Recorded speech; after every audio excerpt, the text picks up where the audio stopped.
What's good, everyone? My name is Jacob Moses, and welcome to another episode of the Not Boring Tech Writer, where in each episode, we focus on a different skill that you can learn to enhance your skill set, improve your marketability, diversify your career, and ultimately break the stereotype that technical writing is a boring career. This episode's skill? Contributing to open source projects. An open source project is a software program that's open for anyone to use or modify as they see fit. For example, a developer anywhere in the world could create an open source project that gives users real-time updates on the location of, let's say, city buses. The developer had the idea, coded the software, then released a rough version to the world. It likely has bugs and missing features, but because it's open source, anyone who's interested in the project can use their expertise to make the project better, including technical writers. As you'll learn in this episode, documentation is essential to a successful open source project. However, for developers actually coding the software, documentation is an afterthought. The result?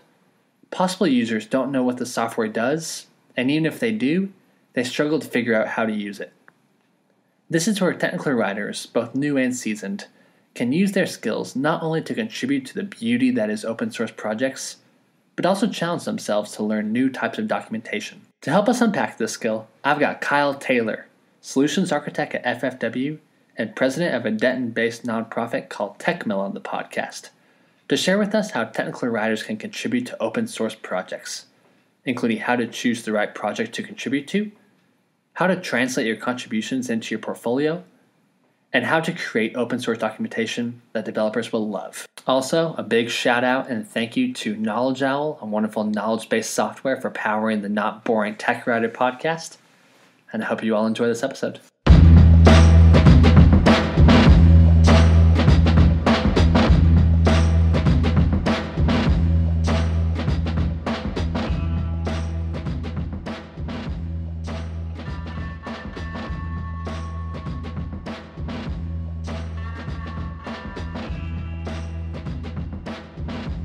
Kyle, what's good, man? How are you? Doing all right. How about yourself, man? I'm good. How's life in Denton, Texas? Oh, we both just came over here from another bar, and so it was kind of chilly today. But I think weather's going to pick up a little bit. So I'm thinking so too.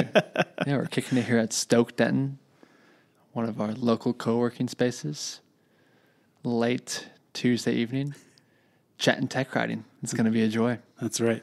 I'm excited. Well, Kyle, so happy to have you on the podcast. We got a great skill to cover together today, and that is contributing to open source projects.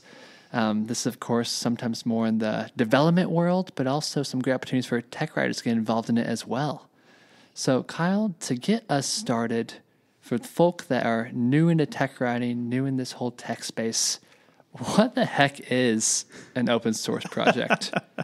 So open source is exactly what the name describes. I mean, what it means is that it is any piece of software, not even necessarily software, but any type of project that we're able to open up and look under the hood of what's going on. So we have access to all of the code, all of the files, all of the imports and things that are part of an application, a software project or whatever it might be.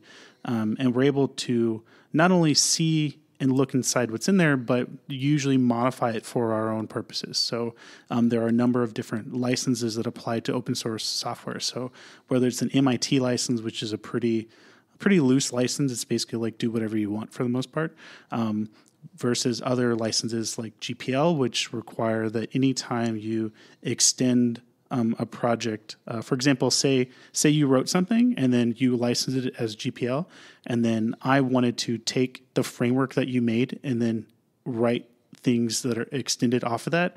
By extension, my project is now GPL as well.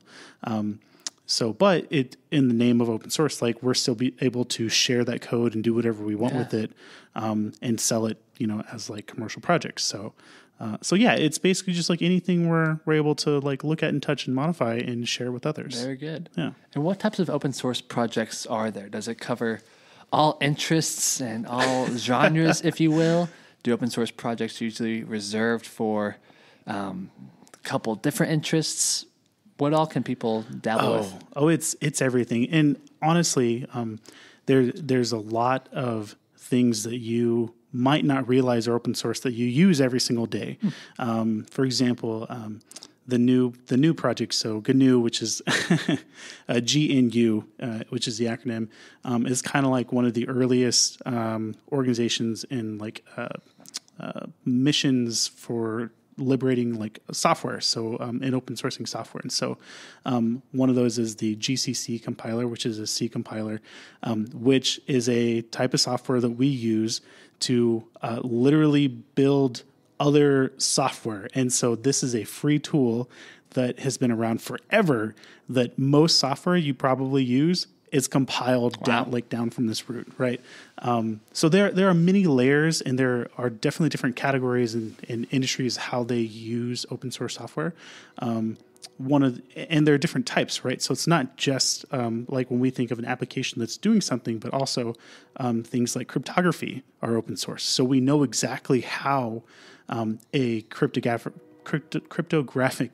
algorithm works, but it's not necessarily that it's open source, so we know how it works. It's the keys that we need to make sure are strong enough to so they don't break.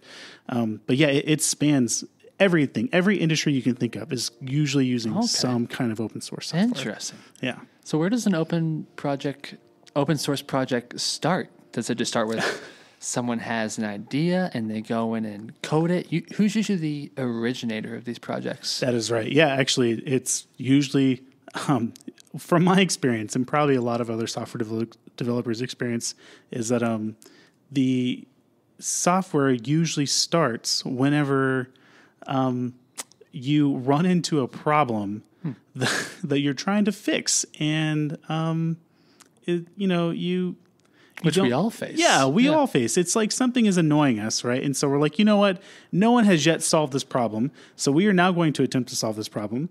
And I'm just going to write my own software. And we're going to open source it because if other people have this problem, I want to see if maybe they can help me with it. They can help me improve it. They can help me extend it. Yeah. They can write documentation around it, anything like that. And so that's where, that's usually how most open source software starts. Yeah. Yeah. So someone has an idea, they put in some code, this idea starts to come to fruition to solve this problem. Yep. Where does the contributing come to play? Where does this project exist, where it's an open invitation to Jacob and Denton to add his documentation, Kyle and Denton to add his code? Where does this contribution aspect come into play with open source projects? So most of the time there's got to be like an entry point for people to discover these projects. And so most of the time, at least now, it's usually on a website called GitHub or Bitbucket or a number of other online repositories. SourceForge was a really popular one that's been around for a long time, but GitHub has kind of taken over that space. And so usually the invitation is that all projects, for the most part, unless it's a private repository, are open source on GitHub. And so you can go on GitHub, search for literally anything you want, and find some kind of related project. Now, when people go to contribute to that project, it's because more often than not, it's because they find something wrong with it. Like they found a bug in the software, or something wasn't documented correctly. So maybe there's like an installation guide that skipped a step, and they're like, this is broken. So they figured out what was wrong, and they're like, well, we need to make sure that other people who are going to use this from now on don't miss that step. So we need to go back in and like put that step in, or we need to go fix this bug that we get on this very specific, steps that we get into. And so that's usually where the contributing part comes in. Someone wants to help fix that project and make it better for the future. So this is a good segue into the skill that we're covering, how tech writers can contribute.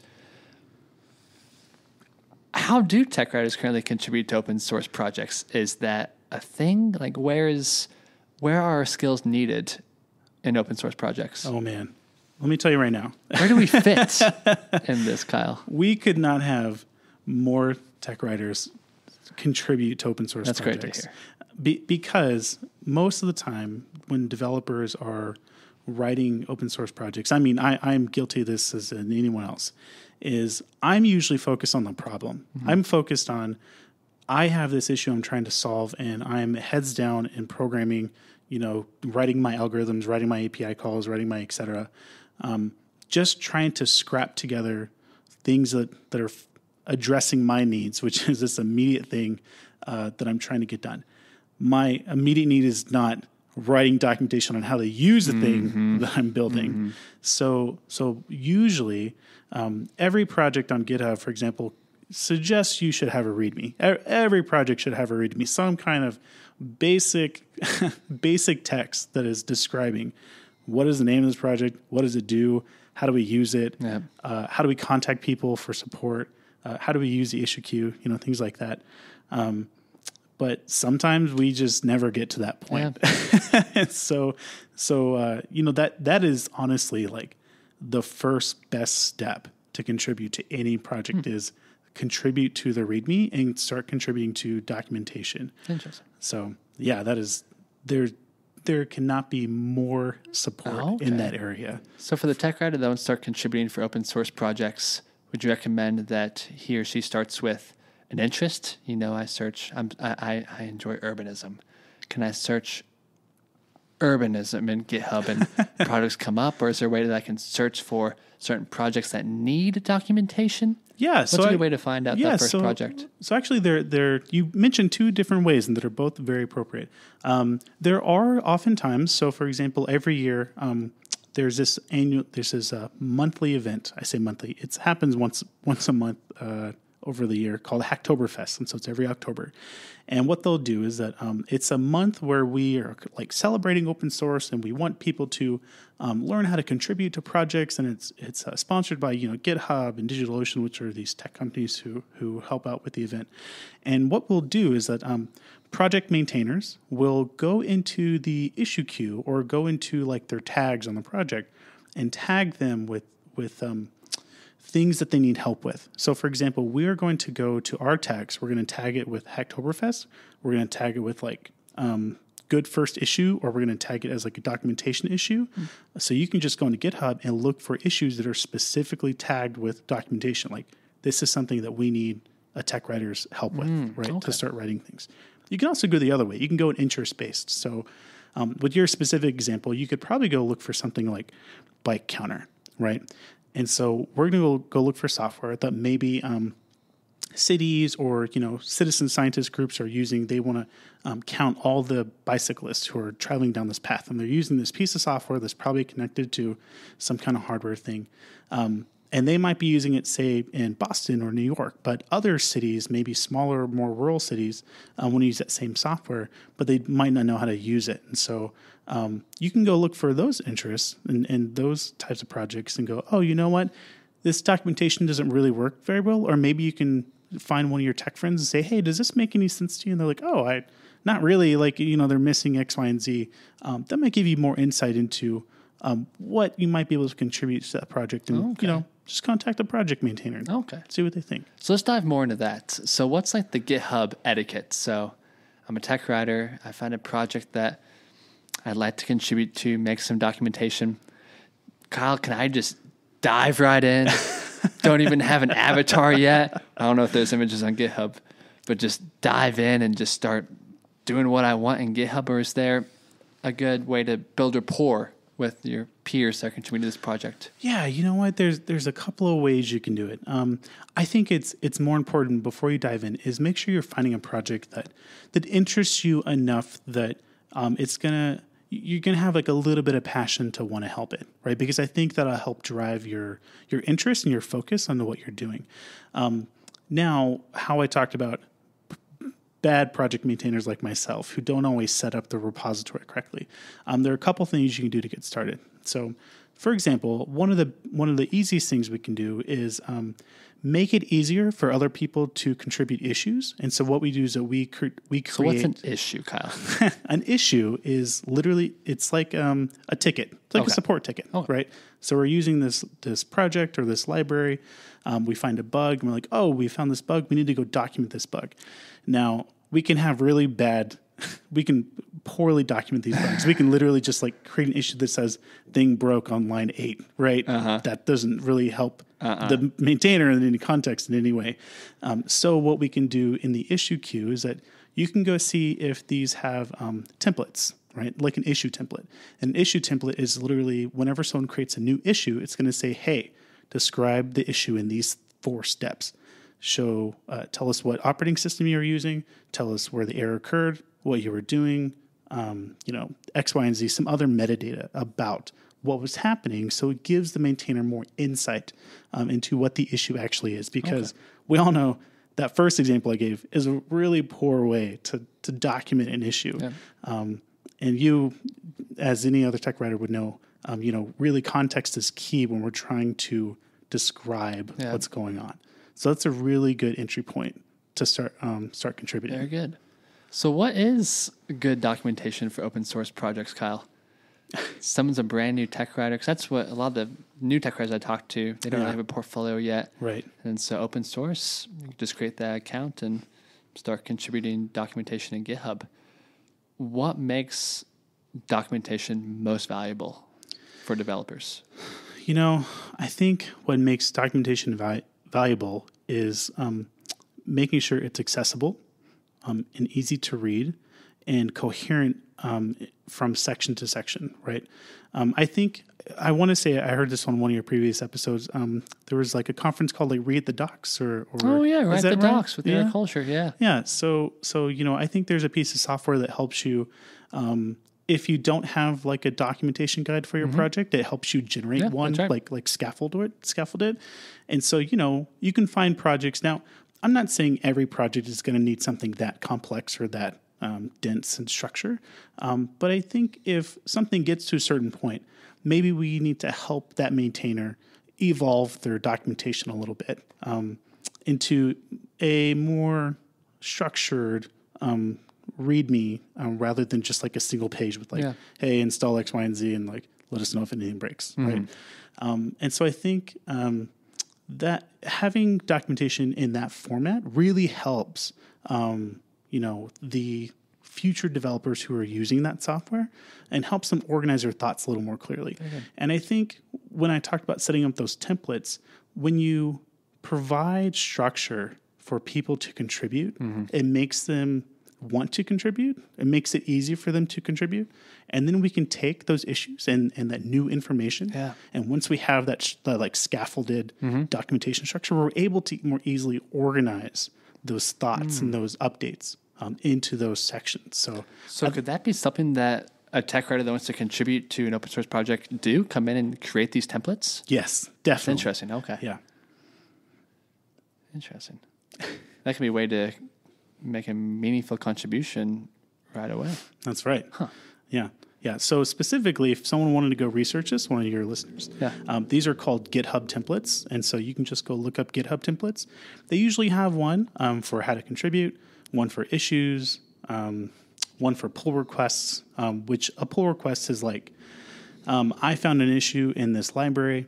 I want to fix it. And so I'm going to fork the repo. So I'm going to clone it into my own space. I'm going to write a patch for the fix. Then I'm going to submit a pull request back to the original repository, which that pull request is basically describing, here's a change that I made, and I'm going to write some context around it, like a comment, like, this is the bug I found, this is where I found it, this is the issue that happened, and this is how I fixed it. And then it notifies the original project maintainer that says, hey, someone has fixed this bug, check out this change, and if it's a good change, then you can merge it back into your project and that bug is fixed, right? Okay. So we can write a template for new people. So people writing pull requests say, if we want them to describe that pull request in a specific way, we can do that as well. Very good. Template. I'm making a mental note on that, Kyle. I like that. Yeah. So are there any existing documentation for open source projects that come to mind that you think are a good example that tech writer can go and look at? To get an idea of what good open source documentation looks like? Oh, yeah, for sure. I mean, there are some that I'll mention the ones that I use most often, which some people go look at. One of the most popular ones is for a framework called Bootstrap. You can go to getbootstrap.org or getbootstrap.com, one of the two. And they have a very, very verbose documentation. Theirs is probably more because it is a front end framework, which is all about like styling and themes and like how like making things look pretty. It's going to look prettier than most guides. It's going to look more like a website. Okay. But another tool that my own company created and used is called Docsal, Docksal. And we have one of those like read the docs style documentation guides.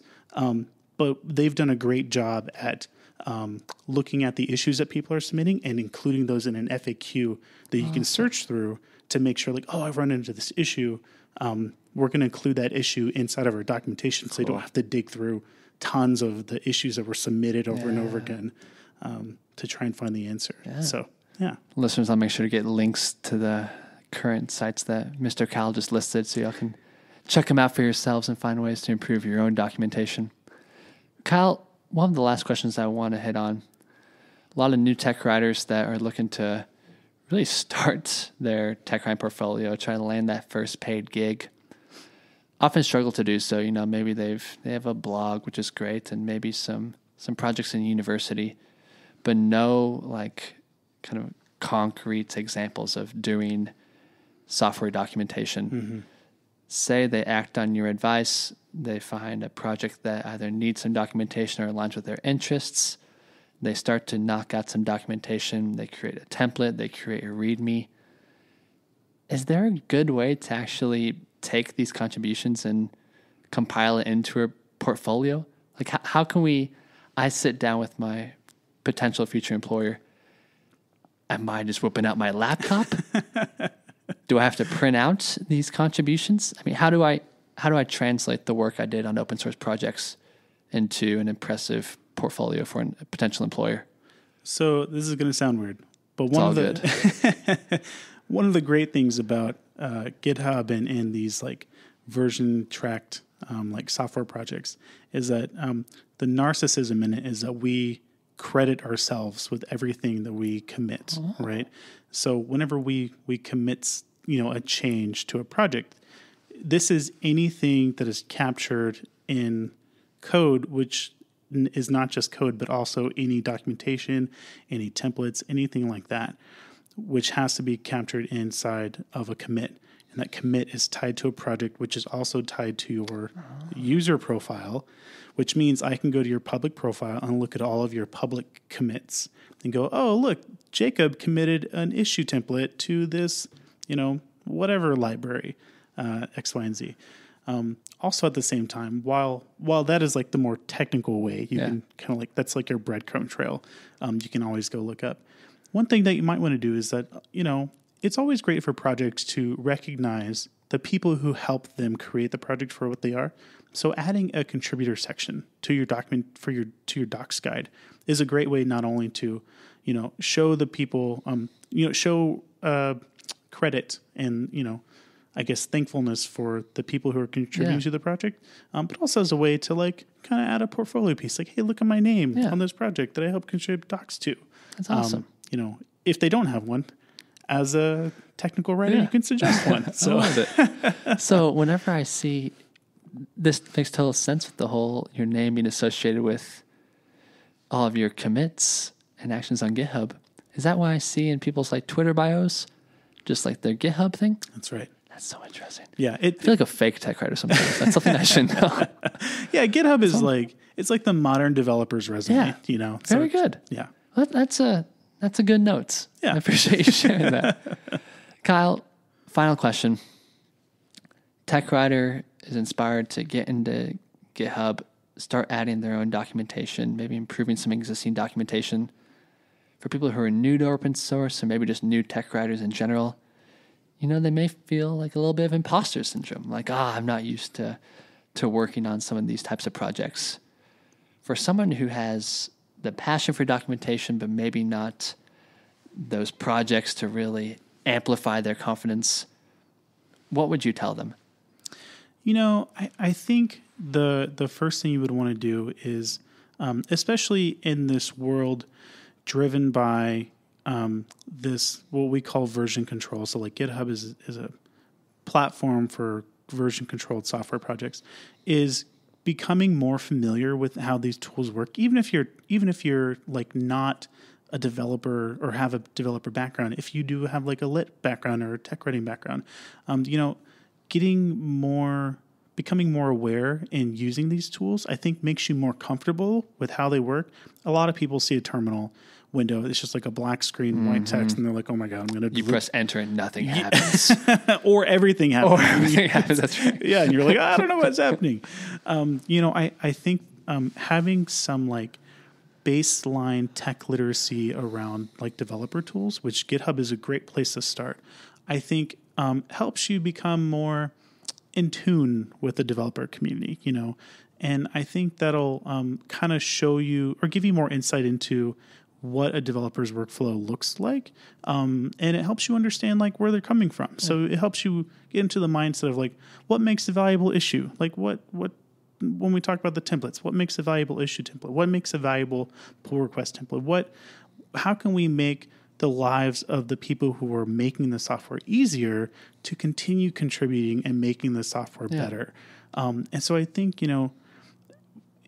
as a new tech writer getting into this world, just start playing with the software. Don't be afraid of it, and just jump right in, and I think you'll be just fine. In addition to learning by doing, by getting into GitHub, are there any additional resources that come to mind, sites that you think would be helpful for a tech writer who wants to enhance their digital literacy in relation to documentation? Yeah, there's definitely a few.